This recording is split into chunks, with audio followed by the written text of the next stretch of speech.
আসসালামু আলাইকুম। আজকে আমি এসএসসি 2015-এর বাংলার প্রথম পত্র যে এমসিকিউ পরীক্ষা আজকে হলো সেটার এমসিকিউ সলিউশন নিয়ে আসছি। আর মেনলি কিছুক্ষণ আগে আমি সিলেট বোর্ডের একটা এমসিকিউর উত্তরগুলো দিয়েছিলাম। সেখানে আপনাদের অনেক মন্তব্য ছিল যে অনেকগুলো উত্তর ভুল হয়েছে, তো আমি সবগুলো চেক করে এখন সবগুলোর সঠিক উত্তরগুলো আমি নিয়ে এসেছি। আপনারা যারা এখনও উত্তর মিলাতে পারেন নাই তারা চাইলে এখন আমার ভিডিওটা ফলো করে সবগুলো উত্তর মিলে নিতে পারেন। আমি নিশ্চিত করে বলতে পারি এখানে আমি যে উত্তরগুলো বলবো সবগুলো হচ্ছে 100% সঠিক উত্তর।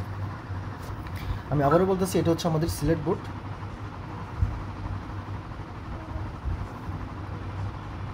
সিলেট বোর্ড আচ্ছা, আমাদের সিলেট বোর্ডের প্রথম আমার কাছে যে প্রশ্নটা আছে সেটা হচ্ছে খ সেট। সেই খ সেটের 1 নম্বর প্রশ্নটা ছিল এরকম যে কাকতরুয়া উপন্যাসে জয় বাংলা বলতে বলতে কে দৌড় দেয়? এটা সঠিক উত্তর হবে ফুলকলি। এবং 2 নম্বর প্রশ্নটা ছিল যে বই পড়া প্রবন্ধের লেখকের মতানুসারে সাহিত্য চর্চার সুফল সম্পর্কে অনেকে সন্দিহান কেন? এটা সঠিক উত্তর হবে ক, যেটা হচ্ছে বই পড়ার প্রত্যক্ষ আয়ের ব্যবস্থা হয় না এজন্য। এবং 3 নম্বর যে আমাদের প্রশ্ন সেটাও বলা হয়েছিল এখানে আর কি হবে দেখা এই চরণে কবি মনের কোন অনুভূতি প্রকাশ পেয়েছে? এটা সংশয় প্রকাশ পেয়েছে।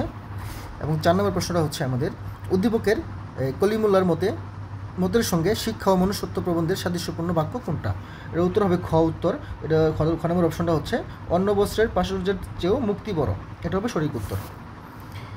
এবং 4 নম্বর প্রশ্নটা হচ্ছে আমাদের উদ্দীপকের কলিমুল্লার চরিত্রের শিক্ষা ও মনুষ্যত্ব প্রবন্ধের যে দিকটি প্রতিফলিত হয়েছে এটা সঠিক উত্তর হবে 2 এবং 3, মানে মনুষ্যত্ববোধ আর হচ্ছে মূল্যবোধ, মানে গ নম্বরটা হবে সঠিক উত্তর। এবং 6 নম্বর প্রশ্নটা হচ্ছে যে কোনটি গীতি কবিতার বৈশিষ্ট্য? এটা সঠিক উত্তর হবে গুড়ার গ, যেটা হচ্ছে কি বাবুশ্বাসের কি পরিস্ফুটন। এবং আমাদের 7 নম্বর প্রশ্নটা হচ্ছে যে জীবত্তা অনিত্য নয় এর দ্বারা কবি কি বুঝিয়েছেন? ক্ষণস্থায়ী। সঠিক উত্তর হবে ক্ষণস্থায়ী। আপনারা সবাই মিলাই নেবেন এবং এটা নিশ্চিত থাকতে পারেন এখানে সবগুলো উত্তরে আমি সঠিক বলতেছি। এবং 8 নম্বর প্রশ্নটা হচ্ছে সুন্দরের তৃষ্ণা যার এ চরণে সুন্দরের প্রতি ঝর্ণার কি প্রকাশ পেয়েছে? এর সঠিক উত্তর হবে অনুরাগ। এবং 9 নম্বর প্রশ্ন হচ্ছে যে পল্লীজননী কবিতার বাসবনে বসে কোন পাখি ডাকছে? এর সঠিক উত্তর হবে কানাকুয়ো। এবং 10 নম্বর প্রশ্নটা হচ্ছে উদ্দীপকের আলমগীরের সাথে বহিপীর নাটকে কোন চরিত্রের সাদৃশ্য রয়েছে? এর সঠিক উত্তর হচ্ছে হাতেম।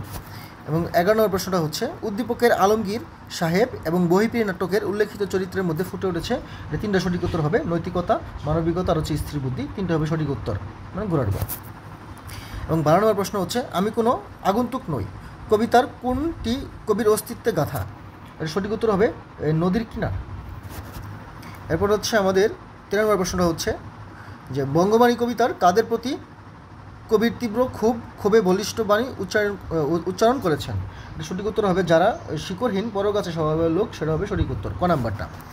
এবং 14 নম্বর প্রশ্নটা হচ্ছে মা ঘাট থেকে আসেননি তো এই কথায় কী প্রকাশ পেয়েছে? এটা হচ্ছে সতর্কতা। 15 নম্বর প্রশ্নটা হচ্ছে উল্লেখিত শক্তির উদ্বোধন প্রবন্ধের লেখকের মতানুসারে কীভাবে 100 বছরের কাজ একদিনে সম্পন্ন হবে? এটা সঠিক উত্তর হচ্ছে ঘোড়ার গ, যেটা হচ্ছে জনশক্তিকে উদ্বুদ্ধ করতে পারলে। 16 নম্বর প্রশ্নটা হচ্ছে উদ্দীপকের ভাবের সাথে মানুষ কবিতার কোন চরণের সাদৃশ্য রয়েছে? সঠিক উত্তর হবে খ, মানে ন্যায় দেশ কাল পাত্র বেদে অবেদ ধর্ম জাতি, এটা হবে সঠিক উত্তর। 17 নম্বর প্রশ্ন হচ্ছে উদ্দীপকের যে ভাব মানুষ কবিতাটিতে ফুটে উঠেছে সেটার সঠিক উত্তর কি? এটা হবে 1 ও 2। 1 হচ্ছে মানবপ্রেম, 2 হচ্ছে কি আমার সাম্যবাদ, এই 2টা হবে সঠিক উত্তর। এবং 18 নম্বর প্রশ্ন হচ্ছে ধরি মাছ নাছুই ফানি এই প্রবাদটি দ্বারা কী বোঝানো হয়? এর সঠিক উত্তর হবে খ, মানে কৌশলে কাজ উদ্ধার করা। 19 নম্বর প্রশ্ন হচ্ছে তোমার কষ্ট দূর হয়েছে তাতে আমরাও খুশি হয়েছি, তাতে আমরাও খুব খুশি মায়ের এই উক্তিতে মমতাদির প্রতি কী প্রকাশ পেয়েছে? এটা হচ্ছে আন্তরিকতা। 20 নম্বর প্রশ্ন হচ্ছে যে উপাদান মানুষের দেহের রোগ প্রতিরোধ ব্যবস্থাকে সক্রিয় করে, এখানে এটা সঠিক উত্তর হবে উপকারের, গুড়ার গ। 21 নম্বর প্রশ্ন হচ্ছে আশা কবিতার কোনটি প্রাধান্য পেয়েছে? এটা হচ্ছে সহমর্মিতা। 22 নম্বর হচ্ছে অভাগীর স্বর্গ গল্পটি কী হওয়ার শিক্ষা দেয়? এটা হচ্ছে মানবিক হওয়ার শিক্ষা দেয়। 23 নম্বর প্রশ্ন হচ্ছে কোন সময়ের মধ্যে বাংকারের কাজ শেষ হয়, এটা হচ্ছে বিকালে। 24 নম্বর হচ্ছে কী খেলে কি মগজ ভরে, সেটা হচ্ছে বাতাস। তারপরে হচ্ছে সেই দিন এই মাঠ কবিতায় কি চিরকাল বেঁচে থাকবে, কি চিরকাল বেঁচে থাকবে, এটা হচ্ছে গল্প। 26 নম্বর প্রশ্ন হচ্ছে হযরত মুহাম্মদ সাল্লাল্লাহু আলাইহি ওয়াসাল্লামের চারিত্রিক গুণের মধ্যে প্রধান গুণ কোনটা, এটা হচ্ছে মহত্ব। 27 নম্বর হচ্ছে তাহেরা নদীতে ঝাঁপ দিতে চেয়েছিল কেন, বহিপীর এর হাত থেকে বাঁচতে। 28 নম্বর হচ্ছে উদ্দীপকের ভাবের সঙ্গে রানার কবিতার সাদৃশ্যপূর্ণ চরণ কোনটা, এটা হচ্ছে রানার চলেছে বুঝি চোর হয় না, এটা।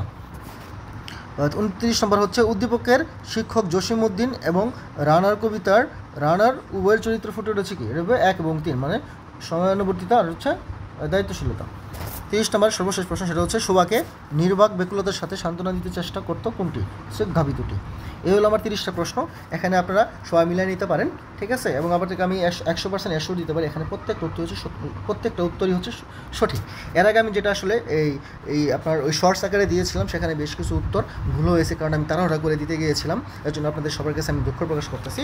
এবং নেক্সট পরবর্তীতে যতগুলো পরীক্ষা হবে প্রত্যেকটা পরীক্ষায় প্রত্যেকটা বোর্ডেরই এমসিকিউ আমি সঠিক সময়ে কী করবো, সঠিকভাবে আমি দেওয়ার চেষ্টা করব। সে পর্যন্ত আপনারা আমার চ্যানেলকে সাবস্ক্রাইব করে আমাদের সাথে থাকবেন। এই কামনায় সবাইকে শুভকামনা জানিয়ে সবাইকে আজকে এখানে বিদায় নিচ্ছি। ধন্যবাদ সবাইকে।